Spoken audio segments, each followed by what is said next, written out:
that, we'll move on to the next slide. And this is 5S. So this is the coffee grinder I used. And as you can see, grinding your own coffee is a fairly messy process if you don't have the right tools and equipment for it. So what you're seeing here is the after. After I've ground the coffee and now I'm trying to fill up the bin, you see all the grounds on the countertop there. Now this is, the problem here is that I'm making, I'm making a mess as I'm doing something.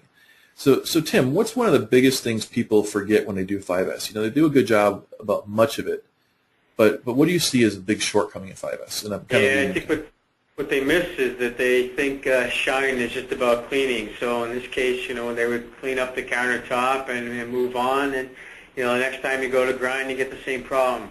Really, the cleaning is about inspecting, identifying problems, and trying to solve those. So you might look at, in this case, how do you prevent that mistake or that, cleanliness issue from occurring so you don't have to clean it up every time. Maybe there's some sort of disposable napkin you can use to make the cleanup easier, or maybe there's a funnel you use to get the coffee into the pot.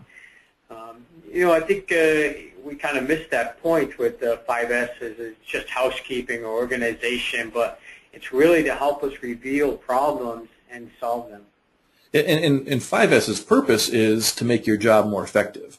So in this case, if I'm spending time cleaning up afterwards, or if I'm spending time being really careful to not make a mess because of a poor process, those are all things that good 5S, like you talked about, getting a good system in place that prevents the mess. And mess prevention also is part of 5S. Now, this is not really a 5S piece that I have here, but I have a little insert. And I don't know if anybody's looking at this and they notice the electric cord in my finger where it is. So this is this is that whole concept of dirty, dumb, and dangerous. And I unplugged it. I just want to show the picture there because there's a safety issues that come into a lot of processes. So anytime you're asking somebody to do something dirty, dumb, or dangerous, it's a good opportunity for process improvement. Yeah, it's a good point. I think the other thing you can kind of note here is the paper filter, and that's a great element in using the quick changeover, right? Mm-hmm. You can clearly clean out the old grounds with the paper filter and toss it, and you can make the next pot or next cup real quickly without having to go to a separate place and clean the coffee filter. And another way to do that is like in the other coffee pot, we have removable sections for it. So that waste bin for the water, you can pull out and dump it, and the grounds go into the hopper on the right. And both of those things make it very easy to clean up. Once when the wastewater fills up or the bin gets full, you can clean up very, very quickly just by taking it, dumping in the sink, doing a quick rinse off, and putting it back in. And I'm sure there's ways you can make that even more quick. You could put it over a hole that has an actual a drain below it instead of having to do the hopper. But the whole point is the same. Is once you get that waste prevention, you start making it easier and easier and easier to do your job if you're not spending time on these extraneous things. Yeah, I think this is also, the picture on the right is a good example of how it's been designed to help facilitate the shine part of the 5S program.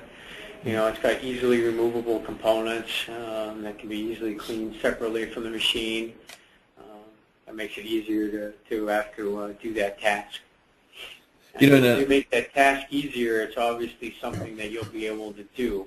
Well, I think we make it very difficult sometimes to do the shine, and so then we'll try to avoid doing it. And there's a lot of a balance between aesthetics and actual functionality. So in the past, I've had machines that I've actually had modified as part of this whole standard work standardization process.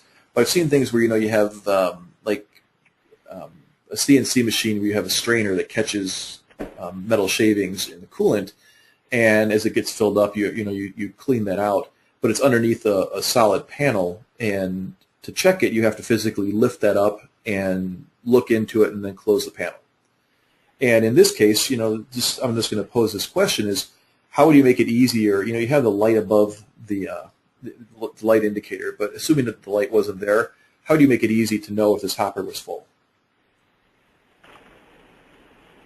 Yeah, that's a good point. And what I would do is, what I did in the other cases, I cut a panel out of it and put a piece of clear plexiglass in it. So that's right. so this one here is all nice and clean, and it sits in your kitchen. So I don't know if you want to have a chopped up piece like that sitting in your kitchen. But if you do it at work and you have a machine in an industrial setting, a lot of times the stuff that's built and designed isn't as it doesn't match your process as easily as as you would want it to. So you always got to be thinking about how do you make your process easier. What are the things that every time you take an action, is it something that you can make easier the next time? Yeah, I think that's a subtle point you're trying to make there, but that's real important is, this is about continuous improvement. So while there is maybe some advantages to this machine, there's still maybe some opportunities to make it even better. Mm-hmm. So that's really what you're getting at with that. So it's been a great opportunity to showcase that. And so when we did the timing on this one, we gave about 15 minutes for adding questions on this, and if there's any questions now, we'll field any questions you have. It can be about this presentation or just any kind of general lean topics that you might have. So are there any questions?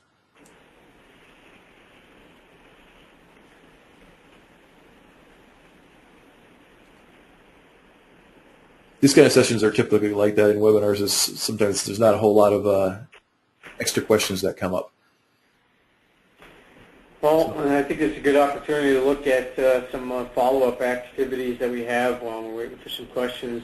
Certainly, if you're interested in these concepts and you want to learn more, there's a variety of resources here for you. You can obviously head over to fullaction.com and check out the Continuous Improvement Companion and look at the wealth of terms and various sort of forms and tools that kind of in the Lean Toolkit to help you along your journey on this continuous improvement path.